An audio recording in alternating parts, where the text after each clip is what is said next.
বন্ধুরা, মুকুটমণিপুর রূপ গার্ডেনে আপনাদের সকলকে স্বাগত। বন্ধুরা দেখুন, আমি আজ থেকে 2-2.5 মাস আগে যখন আমার বড় চন্দ্রমল্লিকাগুলো পিঞ্চিং করছিলাম, তখন একটা ডাল ভেঙে গিয়েছিল।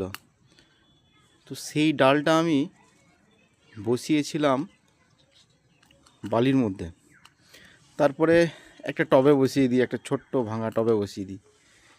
তো সেই টবে বসানোর পরে এই চন্দ্রমল্লিকাটা দেখুন, গ্রোথ দেখুন, কত বড় বড় পাতা, দেখুন কত বড় বড় পাতা এবং একদম ডিপ সবুজ কালার। এটা মনে হচ্ছে পুনে ভ্যারাইটির চন্দ্রমল্লিকা। দেখুন পাতার সাইজ, তো মনে হচ্ছে ফুলগুলোও খুব বড় বড় হবে।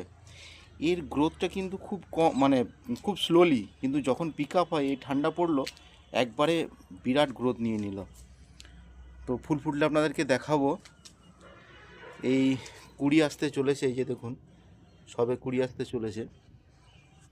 তো এই ভ্যারাইটিটা, এই গাছ বেশি লম্বা হয় না, এর গাছ বেটেই হয় এবং ঝোপালো হয়। এটা যতদূর সম্ভব পুনে ভ্যারাইটি। তো আমার যে মেন গাছগুলো, সেটা যত দিনে বেড়েছে তার থেকে কম দিনে এটা ডবল হয়ে গেছে। তো ভ্যারাইটির উপরেও অনেকটা ডিপেন্ড করে। দেখা যাক ফুল ফুটলে কীরকম লাগে। গাছটা কীরকম ঝোপালো হয়েছে দেখুন। এটা একটি 8 ইঞ্চি টবে লাগানো আছে। তাহলে আজ এই পর্যন্তই বন্ধুরা, বাই বাই, টাটা।